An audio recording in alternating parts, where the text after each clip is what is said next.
But I think that moment was when I kind of just gave in and I just said, this is it. That was the moment where I said, I don't think everything's gonna be okay.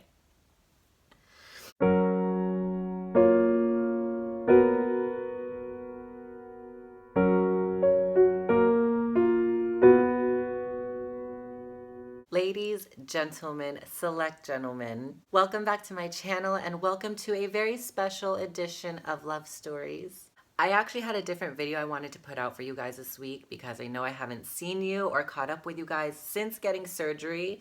I know I've done vlogs and things like that, but I wanted to be able to sit down and tell you guys about my complete experience, my heal time, and how that all went, and that's all still happening. But I decided to save that story and that video and put it on the back burner for now, only because today marks a very pivotal moment in my life and is also the very beginning of this story that I'm about to share with you guys that's actually very close to my heart. I don't talk about this too much on my YouTube of all places, and me of all people having trouble sharing things with anyone because I'm such an open book. But it's a very human experience for anybody to go through.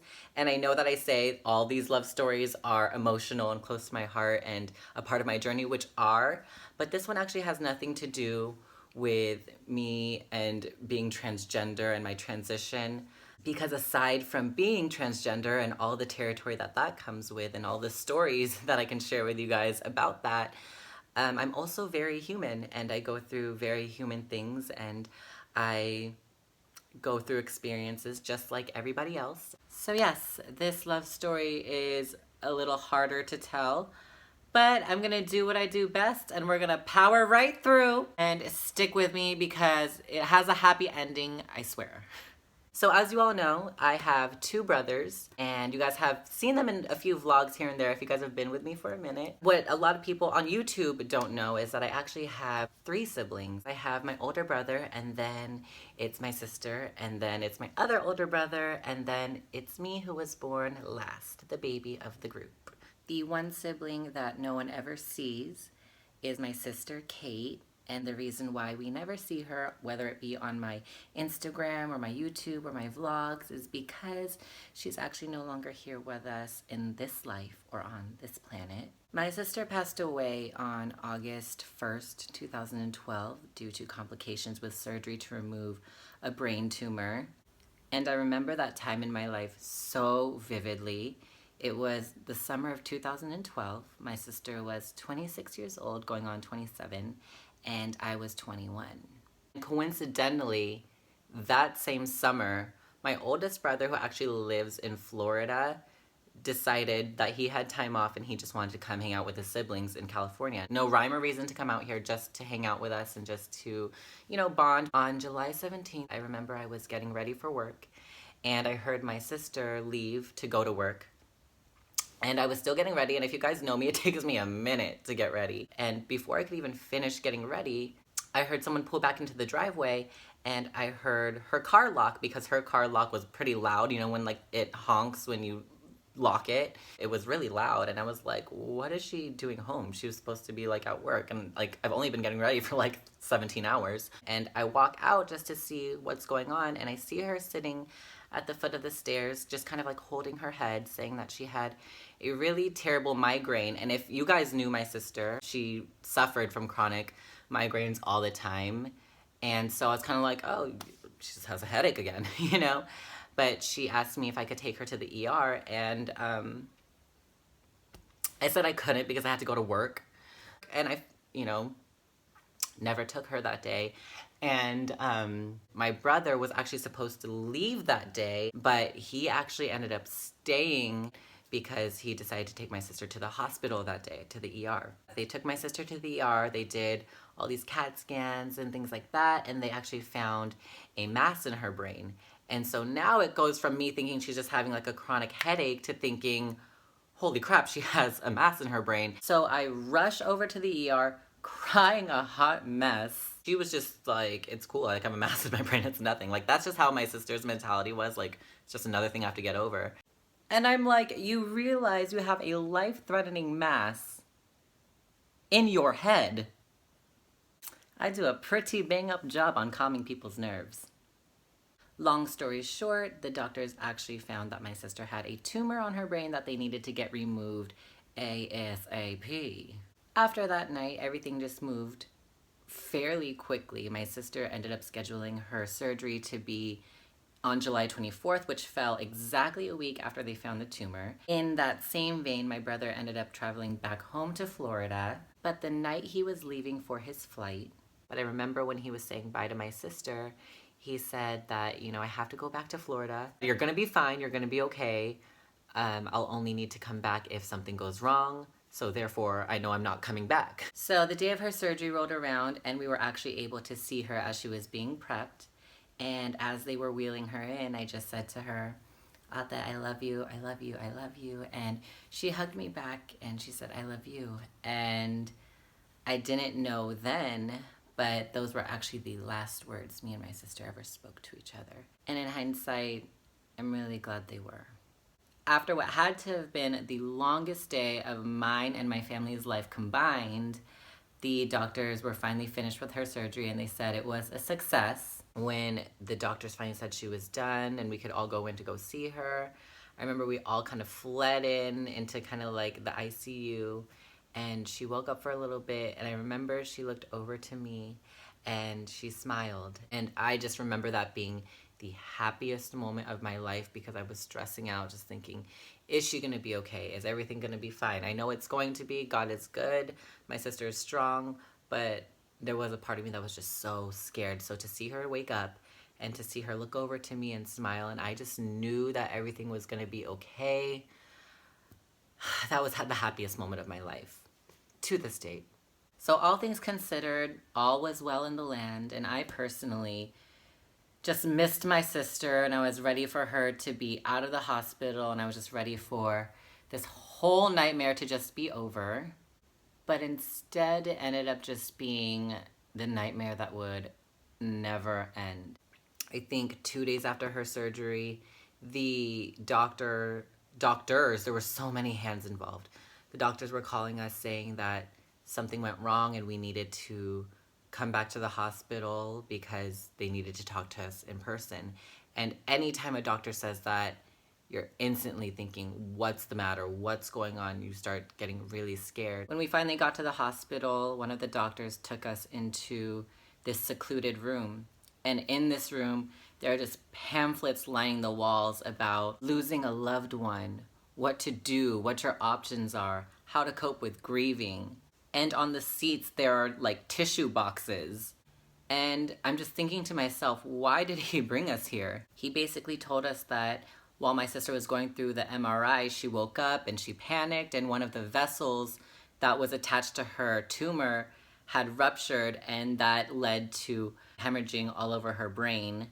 And he was throwing around all this like medical terminology and using the word if a lot. So it got to the point where my dad was just like, what are you trying to tell me? And the doctor said to him, I'm trying to tell you that it's a very unlikely chance that your daughter is going to make it out of this. And so my dad asks him, so what you're telling me is that I may lose my daughter? The doctor said that they were going to try everything they could. So they had put these drains on my sister, but there was still going to be a lot of swelling of the brain. After that, he just gave my family and I a minute because it's a lot to take in at lunchtime. I didn't know how to cope. I didn't know how to take that information. But all I knew was that I now had to be strong for my family, which in hindsight, it kind of feels like in the beginning, I was the most emotional to kind of get that out of the way because I feel like my sister knew that I would in turn have to be the one to kind of be strong for everyone. So it was a weird switch because I kind of held my emotions to myself and I didn't let my feelings show, even though I probably should have been crying. I probably should have worried more. I kind of just kept it to myself, and just if anybody asked me how I was doing, I was like, you know what, it's fine. She's strong. She's going to be okay. But nobody ever prepares you for the conversation or how you should feel when somebody tells you that you may or may not lose a family member. One thing I wasn't ready for was to see her. I had been dying to see her. I'd been wanting to see her. I'd been wanting to, make sure she was okay. But when I did see her, it was, I wanted to be there for my sister, but there's only so many things that I think that a human life should take or see. And I remember me and my mom went to go see my sister for the first time after putting the drains in, and we just knew that this wasn't going to end well. And I remember walking out after seeing my sister, and I remember my stepdad came up to me, and I had been holding my emotions in the whole time. And I remember my stepdad came up to me, and he had no words. I had no words, and all he just did was hug me, and I just cried.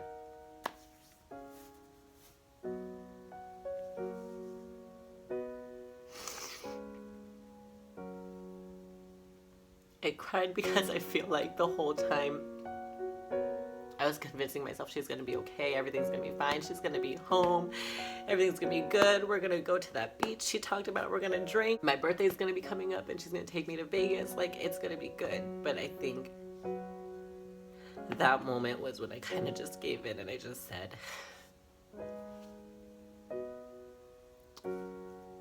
that's it, this is it. And that was the moment where I said, I don't think everything's gonna be okay. The first person I could think of, aside from my sister, was my brother, because he didn't really know what was going on. And so I had to call him, and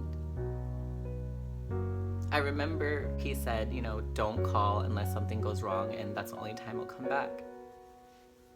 And I remember dialing his number, and then I got on the phone, and he answered the phone. He's like, what's going on? Is everything okay? And I was like, all I could say to him without breaking down was, Kuya, you have to come back. And he was like, why? What's going on? What's happening? And I'm trying my hardest. I'm trying my hardest not to say too much over the phone, but I was just like, Ata may not wake up. You have to come back. And he was like, what do you mean? What do you mean? And I'm like, just come back. I was like, just get on a flight and come back. And he was like, I'm booking a flight right now. Please don't do anything until I get there. Please don't make any decisions. Don't do anything until I get there. I have to see her. So we didn't. We didn't make any decisions. We waited till my brother could get there, because we felt like maybe that would help. Maybe if, my brother came, maybe that would help, my sister. And so we waited a few days just to see kind of what options we had, or if, we could possibly make it out of this. And they instantly started talking to us about hospice. They started talking to us about organ donations. And in your mind, you're trying to process, like, wait, my sister is possibly dying. I can't think about, pulling plugs. I can't think about donating her organs. I'm still trying to process, like, what's going on with my family member, with somebody that I love, with someone so close to me. I don't share this part a lot, but I remember in the process of it all, there was one moment where it was just me and her, and I laid next to her bedside, and I held her hand, and I pressed my cheek to the back of her hand, and I just laid on her leg, and I was looking up at her, and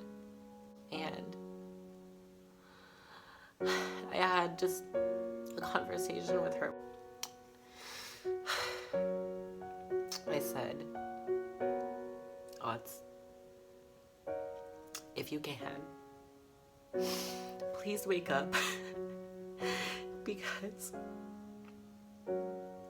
there's still so much you have to do. You have to get married. There's your man's waiting outside of the door, and you guys have a life. You have to get married. You have to have my nieces and nephews. I'm supposed to be a ninang. I'm supposed to be the cool aunt. We just became sisters, you know, and we finally just got to a place where we're sharing each other's clothes, and you don't get mad at me for taking your clothes, and I don't get mad at you for taking mine. And I'm not ready for you to go yet, and I'm not ready for you to leave, because I can't do this without you. I told her that throughout my life, she's been the one that took care of me and my brother, and took care of me and my family, and that there was no way that I knew in any way, shape, or form, to any extent, how to live my life and how to go about life without you.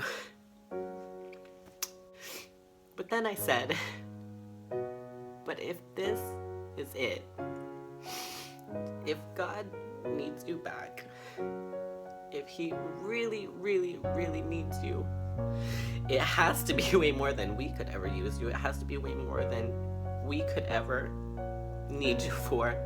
And I said, if it's your time and you feel like you have to go, then don't let us stand in the way.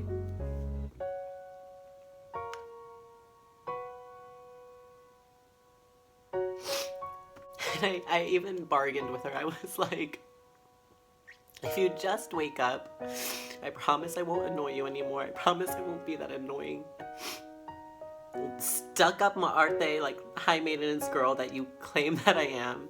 I promise I won't like steal your clothes without asking. And I promise to just be your sister and to just be there for you.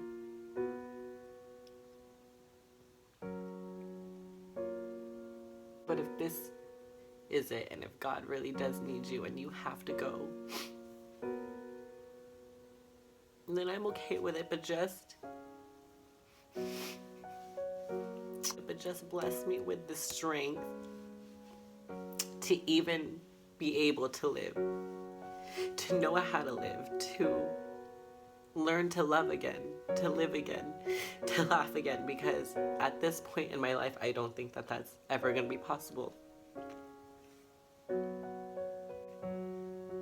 And I just remembered laying there and just holding my cheek and just wanting to stay there forever and just stay in that moment, because I knew that there was nothing I could go back to, and there was nowhere ahead of us, and that we only had that moment, and I could have lived in that moment forever. So that same week, right at the precipice of like midnight of August 1st, the doctors came into the waiting room, and everybody's there, all her friends, all of our family. We're all just kind of clenched together, holding each other tight, because at this point we're all broken down. We don't think that there's anything left to do. They decided to run like EKG tests, and they let us know that she was brain dead, and there was no activity, and that there was no other option but to declare her dead and pull her from life support. And the only way I can even describe this moment is I can only equate it to the last scene of Selena. It was literally like I was inside of the movie. And you don't think that these things are gonna happen to you. You don't think that this kind of thing happens in real life, but it does. And it was happening to me, and it was all very real. You just think to yourself, like, is this it? Like, after, at the time, 21 years of, you know, you being my sister and us sharing all these memories, like, is this the end? And I thought to myself, like, for a split second, if heaven isn't real, and if at the end of this life, we just black out and we don't see each other, that this may be the last time I ever see you. In that moment, I kind of had to make the decision to tell myself, like, no matter what, you have to always truly believe that God is up there. You have to always believe that heaven is real, because that's all you have at this point. That's the only way that you know for sure that you're gonna see your sister again. It's been 5 years now, and so much has changed. It's crazy because day to day, nothing seems like it's changing, but then one day you wake up and it's 5 years later and you look back and you realize nothing is the same. Losing someone so close, someone that you love with all of your heart, is never an easy feat. And it doesn't get easier. It just gets more adaptable and you learn to adjust, if that makes sense. I'm telling you, I'm doing a bang up job of delivering good news. I feel like, you know, when you're born, before life does what it does to you, I like to think that we're stars. And I like to think that our star has a certain brightness to it, probably its most maximum brightness, right? And I feel like as you go through these things, when we go through tragedies like these, I feel like your star loses a bit of its brightness. That doesn't mean that it darkens altogether. It just means that it'll still shine, but just a little bit less than it used to. I'm not the same person I was back then. I've grown so much, changed so much, learned so much. Some of it just comes with the territory of growing up, but a lot of it comes from losing my sister and all the lessons that experience taught me, and a lot of the lessons that she taught me while she was still alive. A lot of the things that used to matter to me just don't. I stopped caring about being the it girl or spending ridiculous amounts of time on my makeup or how I looked. I didn't care if that boy liked me or not, or whether or not he thought I was pretty. I had a lot of growing up to do and a lot of soul searching to find. And a lot of me is so much of her, and I feel like to know me is to know my sister. And I think that my biggest goal in life for the woman that I want to be is to become the type of person who I know would make my sister proud. Because I think that's what I wonder every single day is, are you proud of me? Are you proud of the things that I'm doing? Are you proud of the woman I've become? I think about the past 5 years and I endlessly wonder where the time went and how I even got through it, for that matter. As I reflect on the past 5 years, I'm realizing that without knowing, life was happening the whole time. I've learned to laugh again and to love again. I've been to so many places and have met so many amazing people. I've achieved so many of my dreams and even some life goals. I'm really happy. My heart, although incomplete, feels whole, and I love harder with every ounce of it. I hold on tighter to the ones that I love.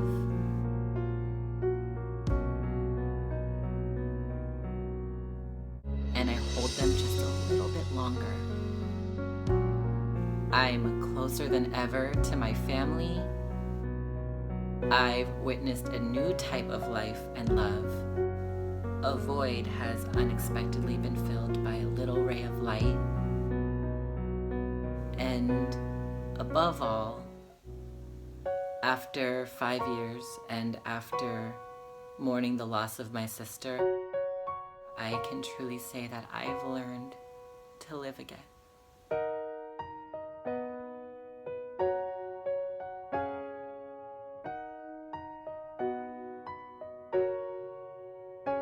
It's kind of a funny thing when someone passes. It's like someone loses their life, and only then do you fully understand how to live yours. But that's just the point. This story isn't about death. It's about how to live and all the life that happens after. It's about knowing that life does go on. It's about knowing that even in the darkest moments when you don't think He exists or that He's forgotten about you, God is there every step of the way, hashing out a plan to get you through. This story is about knowing that love, true love, can withstand death and will transcend through lifetimes. And if you let it, love will heal all.